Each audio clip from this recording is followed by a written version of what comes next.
시청자 여러분 안녕하십니까. 지금부터 전학현의 안보정론을 시작하겠습니다.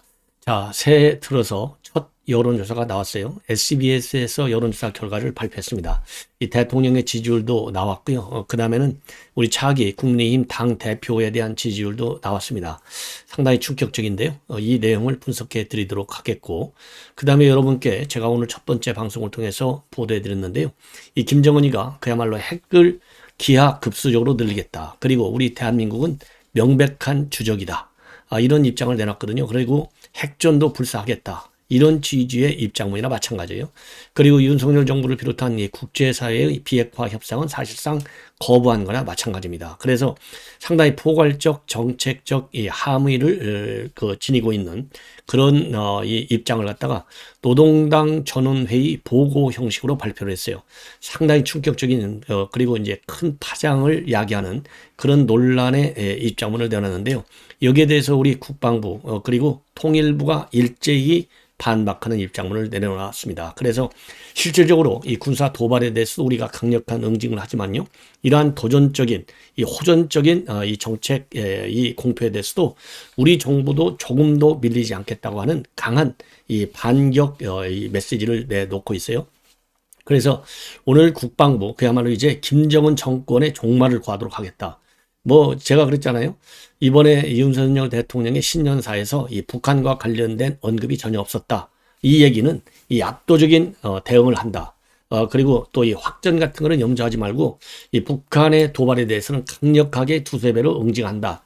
이러한 대통령의 입장은 국군 통수권자로서 더 이상 강한 입장을 내놓을 필요가 없기 때문에 그 입장으로 가름할 수 있다라고 제가 평가드린 바 있는데요. 이러한 저희 평가가 이 올바른 방향의 평가라고 하는 것을 뒷받침해 줄 수 있는 게 바로 제가 잠시 후에 여러분께 소개해 드리는 이 국방부와 통일부의 입장을 보면 이 전욱현이가 옳게 해석했구나 이렇게 여러분들께서도 이해하실 것 같습니다. 자, 그래서 이러한 내용들 말씀드리고, 그리고 이 비밀 경찰 의혹이 아직도 사라지지 않고 있는 동방명주의 왕하이진 이 대표, 이분이 과연 어떤 사람인지 정체가 지금 조금씩 드러나고 있는데요. 조선일보에서 아주 집중적으로 깊이 있게 취재를 했습니다. 그래서 이 한마디로 말하면요. 비밀경찰서 이제 서장격이나 마찬가지잖아요. 비밀경찰서 서장이라고 하기에는 조금 안 맞는 부분이 좀 많다. 그러나 수상은 하다. 이렇게 결론을 내릴 수 있는 대목인데, 그래서 조선일보가 집중 취재한 이 왕하이진 이 비밀 동방명주, 이제 명동에만 이제 영업한다는 거 아니에요? 이 동방명주 이 주인의 실체, 이거를 갖다가 여러분께 파헤쳐 드리도록 하겠습니다. 자, 먼저요. 지금 이거는 방금 지금 보도가 됐어요. 조선일보에서 여론조사한 결과를 죄송합니다. 조선일보가 아니고요. 제가 넥스트 리서치에 의뢰해서 SBS가 조사를 했습니다. 자, 넥스트 리서치도요. 이 성향이 우리 보수 성향은 아니에요. 그리고 SBS도 가끔 어이없는 이 가짜 뉴스를 보도할 때가 또 있지 않습니까? 자, 그래서 그렇지만은 상당히 좀 의미 있게 봐둘 지표들이 좀 나와 있어요. 자, 이 넥스트 리서치 SBS 여론조사는 12월 31일하고 31일 이틀간에 걸쳐서 유무선 이 전화 면접 조사를 했습니다. 그리고 응답률은 14.4%가 됩니다. 우선요, 이 대통령의 지지율을 보면은 이 부정평가가 여전히 높아요. 부정이 매우 잘못한다가 35, 잘못하는 편 19.7, 그래서 54.7%고요. 그 다음에 이제 긍정평가는 매우 잘한다. 이거는 15.5, 그리고 잘하는 편, 이게 21.3에서 36.8%. 그래서 이 긍정과 부정의 편차가 말이죠. 한 18% 정도 차이가 나기 때문에 여전히 상당히 가까워하기에는 정말 너무나 먼 당신인 것 같아요. 조금 멉니다. 자, 그래서 더 분발해야 되겠다라는 생각이 들고요. 긍정평가는 이유, 1번이요. 이 법과 원칙에 따른 국정 운영이에요. 이게 51.2%고, 2번 요인은 한미동맹 강화와 같은 외교안보 정책, 이게 17.6%, 그리고 추진력 있는 일 처리가 17.3%, 네 번째 긍정평가 이유가 경제위기 대응으로 되어 있습니다. 그리고요, 이 부정평가한 이유, 제일 넘버원 이유는요. 국정 운영이 부실하다. 이게 29.8. 그리고 독선적인 일 처리를 한다가 29.1. 그리고 전 정부 책임으로 넘긴다. 이게 21.5. 세 번째. 네 번째가 인사 실패가 8.1로 되어 있습니다. 자, 그래서 이걸 보면은요. 지금 이제 법과 원칙에 따른, 즉, 이 법치를 한다. 이 점에서는 이 긍정평가를 하고 있는데, 국정 운영이 부실하다. 그리고 독선적인 일 처리가 많다. 이 부분은요, 어떻게 보면 이제 결단력 있게 확고한 신념을 가지고 한다. 이런 긍정평가적인 요인으로 해석될 수도 있지만, 그거보다는 이제 독선적이고 부실하다는, 특히 부실하다는 평가하고 이 독선적이라는 평가가 29%대로 아주 뭐 거의 1, 2등 똑같아요. 프로테지가 29.8대 29.1. 이 부분에 대해서는 철저하게 우리가 점검할 필요가 있지 않나 이렇게 생각이 듭니다. 그리고요.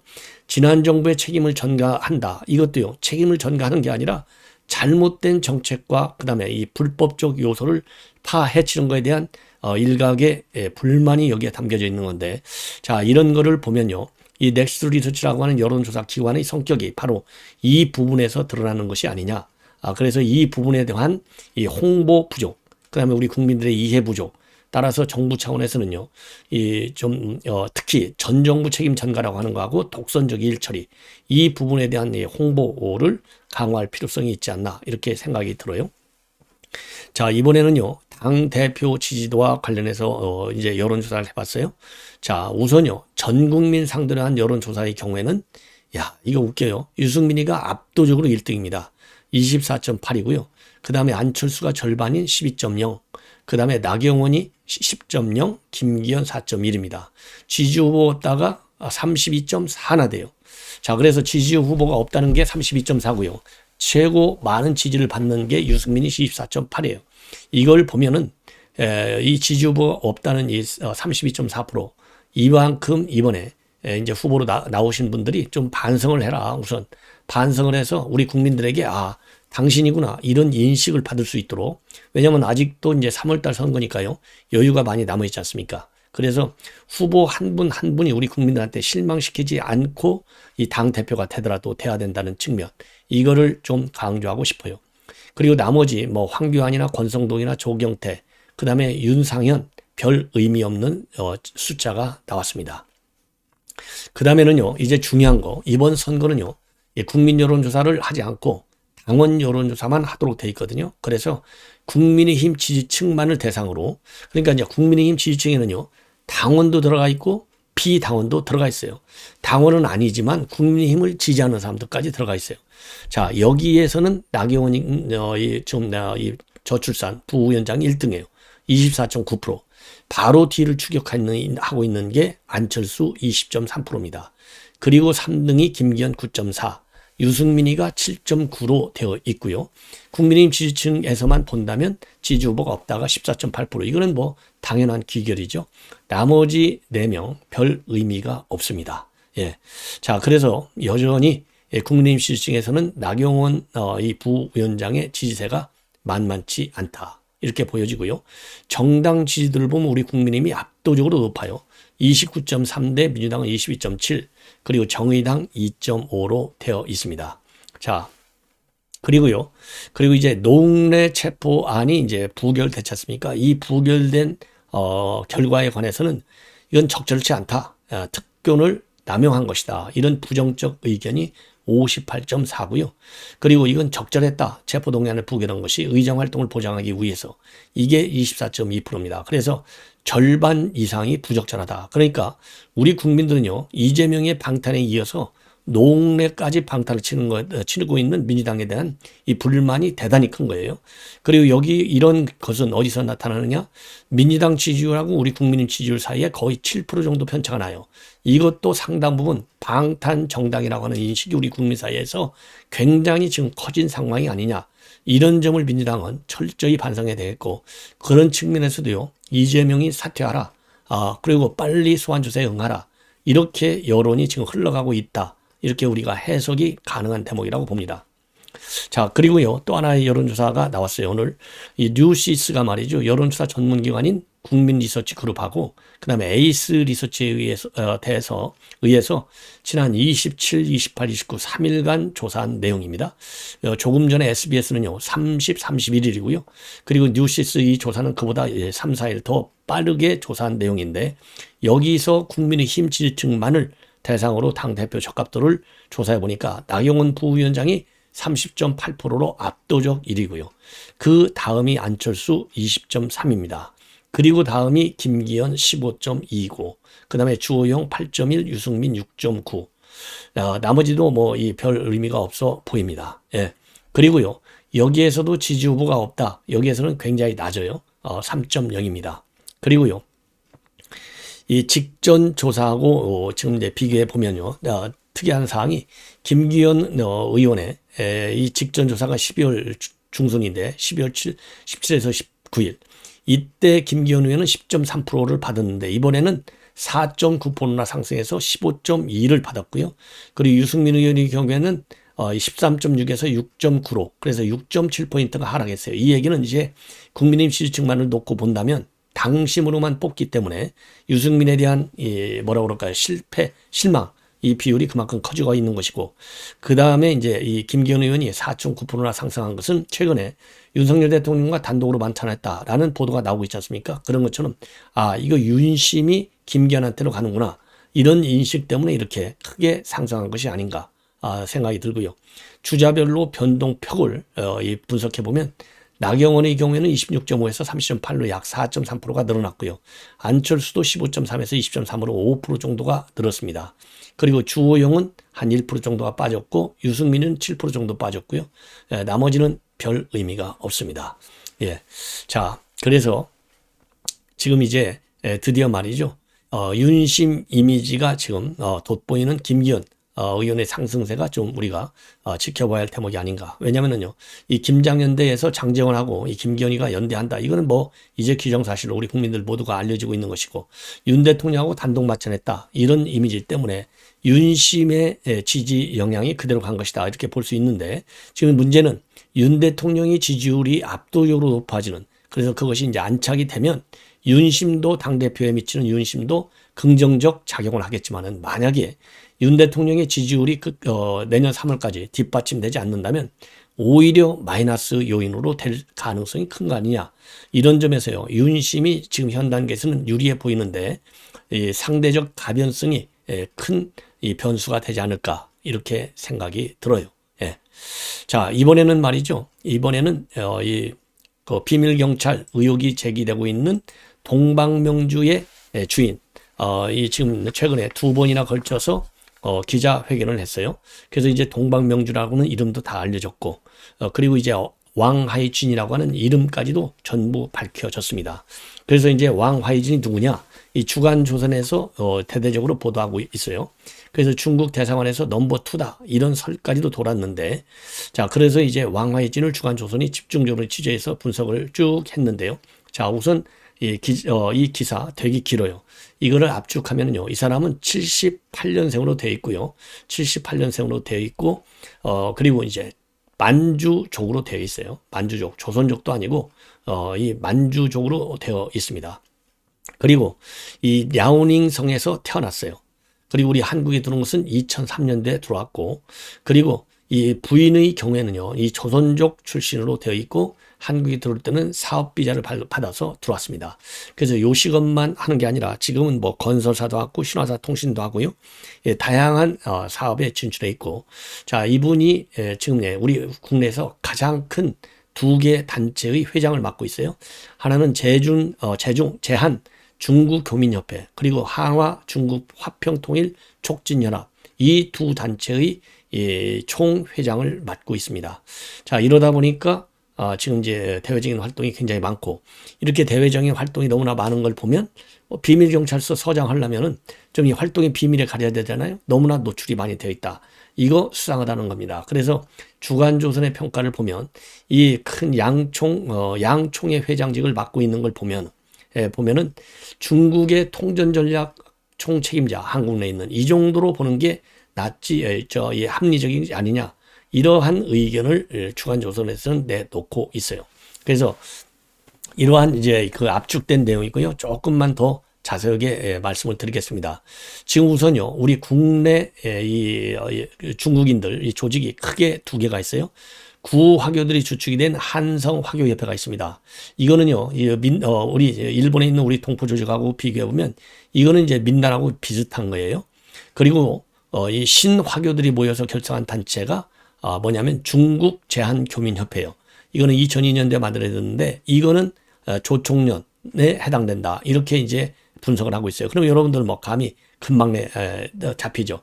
그래서 이 한성화교협회는 이제 대만 국적의 구화교들이 주축이 되어 있고, 그리고 이 중국 제한교민협회는 신화교들이 주축이 돼서 조선족 중심으로 되어 있는 그러한 이 단체를 지금 단체다 이렇게 보시면 돼요. 자, 그래서 지금 이제 주한조선의 보도를 보면요, 이 왕하이진 이 회장은요, 비밀경찰 총수라기보다는 주한 중국 대사관이 한국 내 대만 국적의 구화교들을 상대로 해서 펼쳐지고 있는 통일 전선 공작을 수행하는 총책 정도가 되지 않느냐, 이렇게 지금 이 평가를 하고 있어요. 예. 그런데 어떻든 간에 중국 제한교민협회 총회하고요, 이 한화 중국화평 통일촉진연합 총회, 이런 양총회인데 이 양총회의 장을 맡고 있는 점에서 상당한 영향력을 있는 것은 분명해 보인다.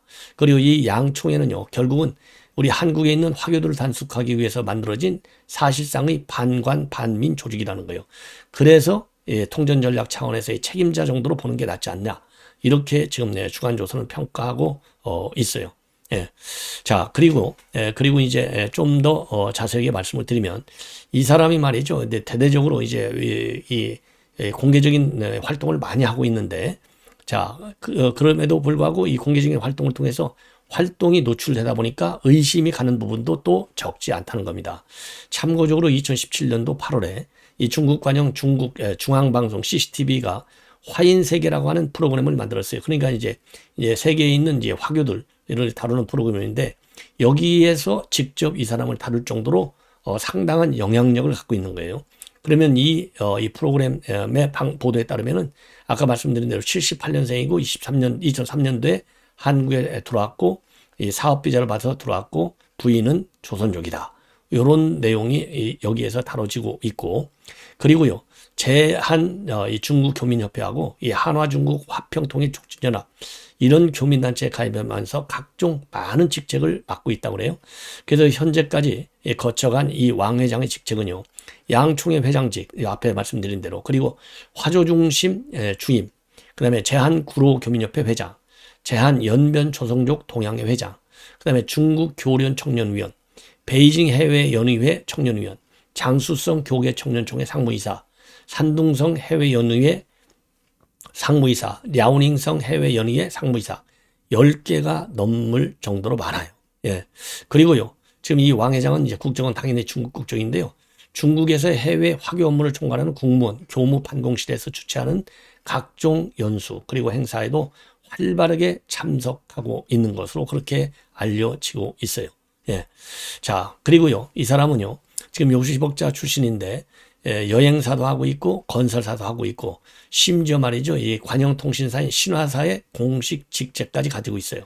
그리고 HG, 즉 한강미디어그룹 회장이라는 직함으로 2015년도에 신화통신의 인터넷 사이트인 신화망 한국 총경리까지 맡고 있다고 합니다. 자, 그러니까 뭐 대단한 사람이에요.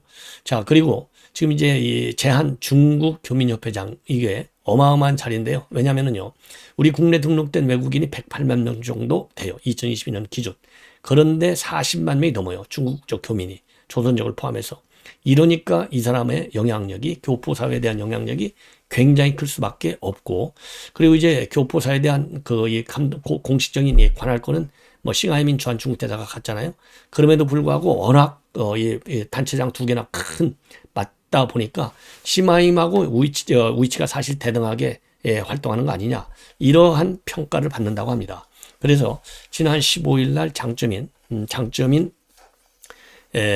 전 총석이 분향소를 찾았을 때도요, 교민 단체 대표 자격으로 싱하이밍 대사 바로 옆에 서서 사진을 찍을 정도라고 합니다. 그래서 이제 이 왕 회장이 싱하이밍 대사에 이어서 중국 대사관의 넘버 2다. 이런 설까지 나 돌았다는 겁니다. 그만큼 교민단체 회장이라고 하는 아주 특수한 이 자격, 이것이 중국 교포사에서는 굉장히 큰 정치적인 외교적인 의미를 갖는 그런 직책으로 보도되고 인식되고 있다는 점이죠. 자, 이래서 넘버 2 매너로까지 지금 보도가 되고 있다. 그래서 결론컨대 어쨌든 간에 지금 이제 이 사람은 이 통전 책임자 이 정도가 되지 않느냐 이렇게 보고 있어요. 그리고 조금 전에 말이죠. 제가 한 가지 좀 추가적으로 놓쳤네요.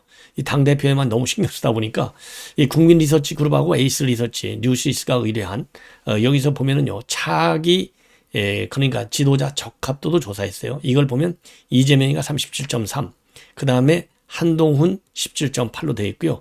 홍준표 시장이 아주 크게 오르고 있어요. 10.3. 그리고 오세훈은 6.15, 4위로 밀리고 원희룡이는 6.0으로 5위고요. 유승민이가 5.2로 6위.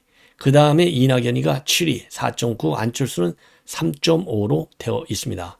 그리고 사법 리스크가 실제로 있을 것이다. 이런 응답은요. 47.4이고요. 아니야, 그건 정치 보복이야. 이렇게 보는 것이 44.4로 되어 있어요. 그래서 지금 아까 이 SBS에서도 노웅래 이거를 갖다가 사실적인 문제가 있는 그렇게 이제 보는 것처럼 지금요 이재명의 비리에 대해서도 상당히 우리 국민들이 사법 리스크 이거 실제로 존재한다 믿는 응답이 3% 정도로 앞서고 있다는 점 우리가 참고할 필요가 있을 것 같아요. 자, 이제 마지막으로 지금 오늘 이 김정은이가 말이죠 세게 그야말로 주적이다. 이 핵무기를 기하급수적으로 늘려나가겠다. 이러한 일종의 선전 보고성 성명을 내놨어요. 이거에 대해서 이 국방부가 아주 강력히 반박하는 입장문을 내놨습니다. 그래서 이 입장문을 보면요. 만약에 김정은이가 핵 사용을 기도한다면 김정은 정권은 종말이다. 아주 직격을 날리고 있어요. 그래서 만약에 핵 사용을 기도한다면 김정은 정권은 종말에 처하게 될 것임을 엄중히 경고한다. 이런 입장을 내놨습니다. 자, 그러면서요. 북한이 오늘 노동당 전원회의 결과 발표와 방사포 전략화 행사를 통해서 핵 능력을 증강시키고 우리에 대한 핵 공격 위협을 자행했는데 이는 한반도의 평화와 안정을 심각하게 해치는 도발적 언사다. 북한은 이제라도 국제사회 전체가 한 목소리로 반대하는 핵 개발을 즉각 멈추고 비핵화 길로 복귀해라. 이것만이 북한 주민의 삶을 개선하는 유일한 길이다. 그리고요. 또 우리 군은 미국 확장 억제 실행력을 실질적으로 제거하고 한국형 삽충 체계를 획기적으로 강화해서 북한의 핵과 미사일 위협을 억제 대응할 것이다. 그리고 우리 군은 확고한 정치적 대비 태세를 바탕으로 북한의 어떠한 대칭 비대칭 도발에 대해서도 일전불상의 결기하에 단호히 응징하기 위한 군사 대비 태세를 갖춰나가는 동시에 우월한 힘을 통해서 평화를 지키는 튼튼한 국방, 과학기술, 강군 육성을 위해 매진할 것이다. 이러한 입장문을 내놨어요. 그리고 통일부도요. 오늘 이 관련 이 보고를 통해서요. 주민의 공고한 삶은 외면한 채 대량 살상 무기 개발에 집착하고 더욱이 같은 민족을 핵무기로 위협하는 북한의 태도에 대해서 개탄을 금치 못한다. 이런 입장을 내놨습니다. 자, 우리 국민들 여러분들께서도요. 이러한 북한의 이제 호전성 그리고 이 핵을 포기하지 않겠다는 강한 이 집념과 정책, 이 고집 반드시 꺾어내기 위해서는 압도적으로 이 비핵화 여론을 조성해야 되겠고 우리의 압도적인 여론을 바탕으로 해서 국제사회의 대북 압박 수위도 더 높여야 되겠다. 이렇게 판단이 들어요. 그리고 참고적으로 말이죠. 그런 북한의 핵무기가 어떻게 되느냐. 이거 기관마다 전문가마다 아주 다 달라요. 근데 최소한도 한 20개에서 한 6, 70개 정도까지 보고 있습니다. 전반적으로. 그래서 최근에 이 보도된 내용을 보면요. 미국의 민간 연구기관인 군미통제 및 비확산센터 여기에서 북한의 핵 보유와 관련된 보고서를 최근에 발표한 바 있어요. 지난 9월 달에 발표했는데 여기에서 보면 말이죠. 북한이 현재 45개에서 55개 정도의 핵무기를 만들 수 있는 핵 분열 물질을 가지고 있고 그중에서 한 20, 30개 정도는 실제로 핵 탄두를 만들어서 가지고 있을 것이다. 이런 평가를 하고 있습니다. 예. 자, 그리고 말이죠.